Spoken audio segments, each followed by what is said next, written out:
Kamu telah merenggut kesucian. Kamu telah melihat sesuatu yang paling berharga dari diri saya. Sebagai bentuk tanggung jawab, kamu harus nikahi saya, Rania. Rania tersedak ludah sendiri.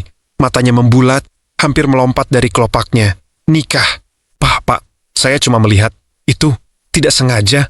Dan Bapak bilang tanggung jawab. Bukannya biasanya perempuan yang minta dinikahi kalau merasa dirugikan. Angkasa melangkah maju, handuk yang melilit. Pinggangnya tampak kokoh, namun kilat jenaka sekaligus posesif di matanya membuat Rania merinding. Dik, dalam kamus saya beda. Kamu sudah mengintip aset yang saya proteksi ketat. Harga diri saya jatuh di depan pembantu pengganti. Kamu mau saya lapor Mama dan memecat Sri.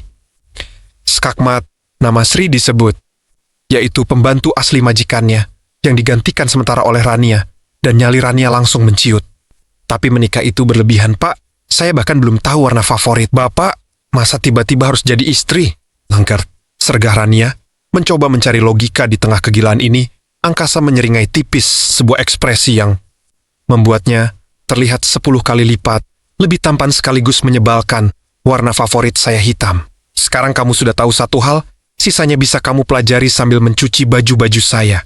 Seminggu berlalu sejak insiden handuk melorot itu, alih-alih tenang karena Sri akan segera kembali.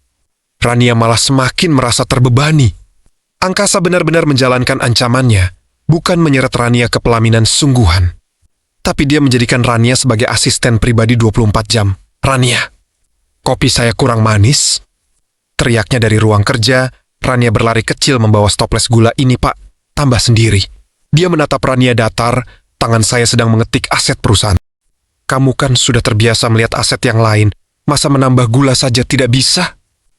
Wajah Rania memanas. Pak Angkasa, tolong berhenti membahas kejadian itu. Dia terkekeh. Suara beratnya memenuhi ruangan. Tiba-tiba, dia berdiri dan memojokkan Rania di antara meja kerja dan tubuh tegapnya. Aroma maskulin yang tajam langsung menyerbu indera penciuman Rania. Kamu tahu, Rania, saya tidak main-main soal tawaran itu. Mama mendesak saya menikah bulan depan atau posisi CEO saya dicabut. Bisiknya tepat di telinga Rania. Rania menelan ludah. Lalu apa hubungannya dengan saya? Daripada saya menikah dengan sosialita pilihan Mama yang hanya tahu cara menghabiskan uang, lebih baik saya menikah dengan kamu, gadis sarjana yang berdedikasi, bahkan sampai rela masuk ke kamar majikannya tanpa izin. Itu fitnah, itu fakta. Potongnya cepat. Ia mengeluarkan sebuah map dari laci, kontrak pernikahan selama 1 tahun. Saya akan membiayai pengobatan Ibu Sri, melunasi hutang keluargamu di kampung, dan setelah 1 tahun, kamu bebas pergi dengan modal usaha yang cukup. Tawaran itu sangat menggiurkan. Untuk orang yang sedang kesulitan ekonomi seperti Rania, kenapa harus saya? Pak, tanya Rania lirih. Angkasa terdiam sejenak. Tatapannya yang tadi penuh intimidasi berubah sedikit melembut, meski hanya sedetik. Karena kamu satu-satunya orang yang melihat saya di titik paling rendah, dan kamu tidak tertawa. Kamu malah gemetar ketakutan. Saya butuh orang yang jujur, bukan yang bermuka dua. Baru saja Rania ingin membuka mulut untuk setuju. Pintu ruang kerja terbuka kasar. Angkasa, Mama dengar kamu membawa perempuan ke kamar? Siapa dia? Nyonya Milda berdiri di ambang pintu dengan wajah syok. Angkasa tidak melepaskan tangannya dari pinggang Rania. Ia justru menarik Rania makin dekat, Ma. Kenalkan. Ini Rania, calon istri yang Angkasa pilih sendiri. Rania merasa dunia seakan runtuh. Sepertinya, melihat handuk melorot adalah awal dari petualangan paling gila dalam hidup Rania. Malam itu, setelah pengumuman sepihak Angkasa di depan Nyonya Milda, kepala Rania rasanya mau pecah. Menikah kontrak? Itu gila. Rania memang butuh uang, tapi dia tidak mau menjual kebebasannya hanya karena sebuah ketidaksengajaan yang memalukan. Saat rumah sudah sunyi senyap, Rania mengendap-endap keluar dari paviliun belakang. Tas ransel berisi baju-bajunya sudah tersampir di bahu. Maaf ya, Tri, aku harus kabur. Kalau aku tetap di sini, aku bisa mati berdiri jadi istri bos galak itu. Batin Rania sambil mencoba memanjat pagar samping yang sedikit rendah. Mau kemana malam-malam begini, Rania? Mau mencari aset lain di luar sana? Suara itu terdengar tepat di bawah tembok tempat Rania bertengger. Rania menoleh ke bawah dan menemukan Angkasa sedang berdiri santai dengan kaos oblong hitam dan celana pendek. Tangannya bersedekap di dada. Pak Angkasa, Bapak kok belum tidur? Tanya Rania gugup, hampir kehilangan keseimbangan. Menunggu calon istri saya yang mencoba melarikan diri. Tentu saja, sahutnya tenang. Turun sekarang, Atau saya panggil satpam dan bilang ada pencuri cantik yang sedang mencoba memanjat pagar. Bapak jahat banget, gerutu Rania sambil mencoba turun. Namun, sialnya, ujung daster yang dipakai Rania tersangkut di kawat pagar. Aduh!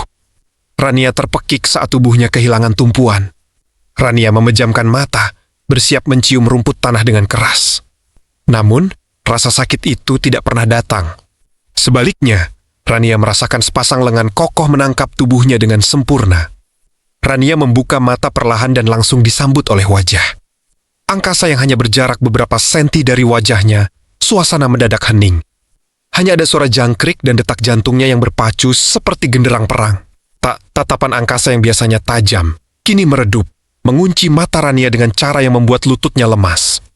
"Kenapa lari?" bisiknya. Suaranya tidak lagi terdengar menyebalkan, justru terdengar tulus. Saya takut, Pak. Saya cuma orang biasa." "Bapak itu terlalu jauh buat saya jangkau," jawab Rania jujur, nyaris berbisik. Angkasa tidak langsung menurunkan Rania. Ia justru semakin mengeratkan dekapannya, membawa Rania bersandar di dadanya yang bidang. Rania bisa merasakan kehangatan tubuhnya menembus kain pakaiannya. "Jangan takut. Saya tidak akan memakanmu," ucapnya pelan. Ada nada geli di sana. "Lagi pula, kamu sudah lihat semuanya, kan? Secara teknis, rahasia terbesar saya sudah ada di tangan kamu. Jadi, siapa sebenarnya yang harusnya takut di sini?" Rania refleks menyembunyikan wajahnya di ceruk lehernya karena malu. "Bapak jangan bahas itu lagi. Itu murni kecelakaan." Angkasa tertawa rendah, getaran di dadanya merambat ke tubuh Rania, menciptakan sensasi aneh yang menjalar hingga ke ujung kaki. "Kecelakaan yang membawa berkah buat saya." "Rania." Ia kemudian menurunkan Rania perlahan, tapi tidak membiarkannya pergi. Tangannya masih memegang pergelangan tangan Rania. "Masuk ke dalam, udara malam tidak baik buat kamu. Besok pagi, kita bicara lagi tentang kontrak itu secara kepala dingin. Kalau kamu tetap menolak setelah saya jelaskan detailnya, saya akan biarkan kamu pergi. Aku janji." Rania menatap mata angkasa, mencari kebohongan di sana. Tapi yang ditemukan hanyalah kesungguhan yang membuat pertahanannya runtuh. "Janji ya, Pak, janji." Tapi sebagai jaminan malam ini angkasa tiba-tiba mendekatkan wajahnya, mengecup kening Rania sekilas namun lama. "Kamu harus tidur di kamar tamu sebelah kamar saya. Supaya saya tidak perlu mengejar kamu sampai ke pagar lagi." Rania terpaku di tempat. Ciuman di kening itu rasanya lebih berbahaya daripada melihatnya tanpa handuk tempo hari. Sepertinya, pelarian Rania malam ini bukan hanya gagal secara fisik, tapi hatinya juga mulai tertangkap. Malam itu, setelah kecupan di kening yang membuat otak Rania korsleting, Rania meringkuk di kamar tamu. Baru saja Rania mencoba memejamkan mata, ponselnya bergetar hebat. Nama Sri muncul di layar. "Halo, Tri, kamu gimana di kampung? Ibu sehat?" Tanya Rania bertubi-tubi. "Rania, ibu udah mendingan." Suara Sri terdengar parau, seperti habis menangis. "Tapi, aku baru dengar dari Bibi Aini kalau kamu ketahuan masuk ke kamar Pak Angkasa. Terus, katanya Pak Angkasa mau nikahin kamu." Rania menghela napas panjang. "Ceritanya panjang. Sri, pokoknya ini musibah. Pak Angkasa kayaknya cuma mau ngerjain aku karena aku nggak sengaja lihat dia. Ya, kamu tahulah Ron. Dengerin aku." Nada suara Sri mendadak serius dan rendah. Kalau Pak Angkasa maksa kamu nikah, mungkin itu bukan cuma karena iseng. Kamu harus tahu satu hal yang cuma diketahui orang-orang lama di rumah itu." Jantung Rania berdegup kencang. "Maksud kamu, Pak Angkasa itu sebenarnya, dia punya trauma hebat. 3 tahun lalu, dia pernah dikhianati sama tunangannya tepat di hari pernikahan mereka. Perempuan itu cuma mengincar hartanya dan kabur membawa dokumen rahasia perusahaan bareng laki-laki lain. Sejak itu, Pak Angkasa nggak pernah percaya sama perempuan. Apalagi sosialita pilihan ibunya. Sikap kasarnya dan obsesinya tentang menjaga aset itu bukan sekadar sombong. Bibi Aini pernah bilang," lanjut Sri, "Pak Angkasa bersumpah nggak akan pernah menikah kecuali dia menemukan perempuan yang benar-benar polos dan nggak tahu apa-apa tentang dunianya. Dan Rania, kamu masuk ke kamarnya saat dia paling tidak berdaya. Kamu satu-satunya orang yang melihat sisi telanjang dia. Bukan cuma fisiknya, tapi privasinya. Tanpa kamu punya niat jahat, tapi Sri, dia bilang aku merenggut kesuciannya atau apalah itu. Itu cara dia ngetes kamu, Rani. Dia itu aslinya kesepian. Dia butuh tameng supaya Nyonya Milda nggak terus-terusan jodohin dia sama perempuan yang setipe sama mantan tunangannya. Di balik sifat menyebalkannya, Pak Angkasa itu orang yang kalau sudah sayang, dia bakal sangat posesif karena takut kehilangan lagi. Sambungan telepon terputus karena sinyal di kampung Sri memburuk.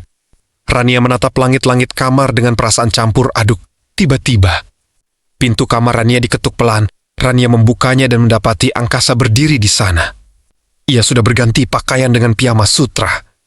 Wajahnya yang biasa terlihat angkuh, kini tampak lelah. Belum tidur? Tanyanya pelan. Rania menatapnya dengan pandangan berbeda sekarang. Ada rasa iba yang mulai menyelinap. Belum, Pak. Tadi habis teleponan sama Sri. Angkasa terdiam sebentar, lalu bersandar di bingkai pintu. Sri cerita apa saja. Tentang saya yang menyedihkan. Rania tersentak. Apakah dia punya indera keenam? Jangan kasihan sama saya. Rania, ucapnya seolah bisa membaca pikiran Rania. Ia melangkah masuk satu tindak, membuat Rania refleks mundur. Saya memang butuh kamu untuk kontrak itu. Tapi saya janji, saya nggak akan menyentuh kamu tanpa izin. Saya cuma butuh seseorang yang bisa saya percaya di rumah ini. Seseorang yang nggak akan kabur bawa dokumen saya. Ia menatap Rania dalam. Ada luka yang tersirat di matanya. Jadi, gimana? Masih mau kabur lewat pagar? Keesokan paginya, suasana meja makan terasa sangat tegang. Bukan karena keberadaan Nyonya Milda, melainkan karena seorang wanita yang tiba-tiba duduk di ruang tamu dengan koper mahal di sampingnya. Angkasa. Sayang, aku pulang. Rania yang sedang membawakan nampan berisi kopi untuk Angkasa nyaris menjatuhkannya. Wanita itu berdiri, cantik, sangat cantik. Kulitnya seputih porselen dengan pakaian bermerek dari ujung kepala hingga kaki. Dia adalah Valerie, mantan tunangan yang diceritakan Sri semalam. Wajah Angkasa mendadak pucat. Lalu berubah menjadi merah padam karena amarah. Rahangnya mengeras. Siapa yang mengizinkan kamu masuk ke rumah ini, Valerie? Aku dengar dari kolega kita di Singapura kalau kamu mau menikah dengan seorang pembantu. Valerie melirik Rania dengan tatapan meremehkan, seolah Rania adalah debu di sepatunya. Jangan konyol, Angkasa. Kamu hanya berusaha membalas dendam padaku, kan? Valerie melangkah mendekati Angkasa, mencoba menyentuh lengannya. Aku minta maaf soal 3 tahun lalu. Laki-laki itu hanya memanfaatkanku. Aku sudah kembali, dan aku siap memperbaiki semuanya.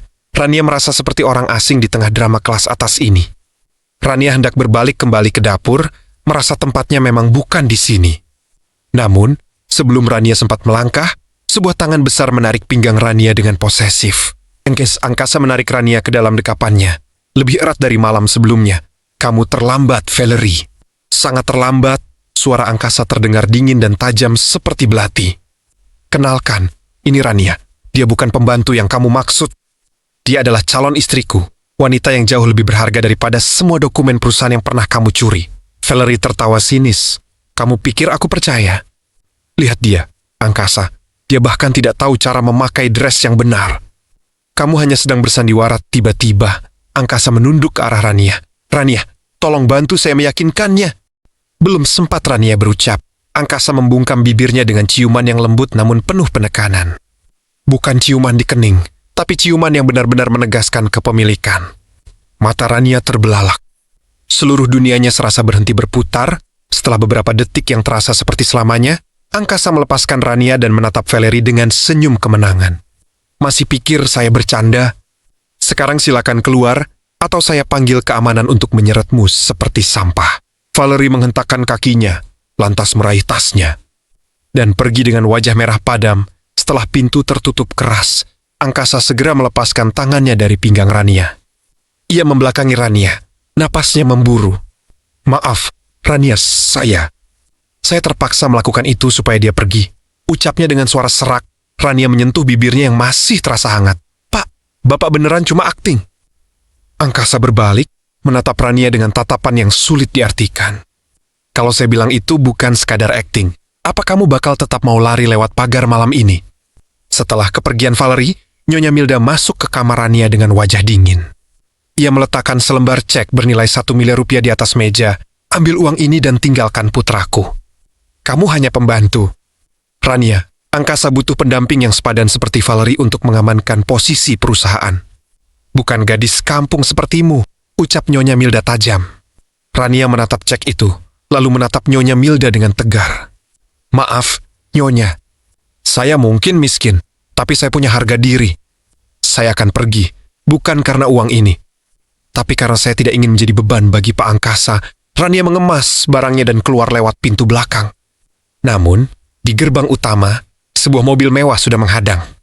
Angkasa keluar dengan napas terengah-engah. Mau lari lagi? Tanya angkasa. Ia merebut cek dari tangan Rania dan merobeknya menjadi serpihan. Pak, ibu bapak benar. Saya hanya... Kamu adalah wanita yang membuat saya berani percaya lagi. Rania, potong angkasa tegas. Ia berlutut di depan Rania, mengabaikan tatapan kaget para pelayan dan ibunya yang menonton dari balkon. Saya sudah mengundurkan diri sebagai CEO jika syaratnya harus menikahi Valerie. Saya lebih memilih memulai dari nol bersamamu daripada hidup dalam kemewahan tanpa cinta. Rania, jadilah istriku bukan karena kontrak, tapi karena hati. Nyonya Milda yang melihat kesungguhan putranya akhirnya luluh. Ia sadar bahwa kebahagiaan angkasa tidak bisa dibeli dengan saham. Ia turun dan memeluk keduanya, memberikan restu yang selama ini dinanti. 1 tahun kemudian, Rania kini bukan lagi pembantu pengganti. Ia berdiri di samping.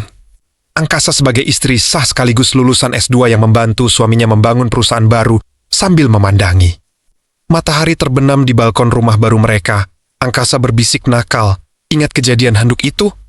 Sepertinya itu adalah aset terbaik yang pernah saya tunjukkan, karena itu membawamu padaku. Rania tertawa dan mencubit pinggang suaminya. Dasar narsis, angkasa menarik Rania ke dalam pelukan hangatnya. Kali ini, tidak ada lagi rahasia, tidak ada lagi pelarian. Hanya ada cinta yang berawal dari sebuah ketidaksengajaan yang indah.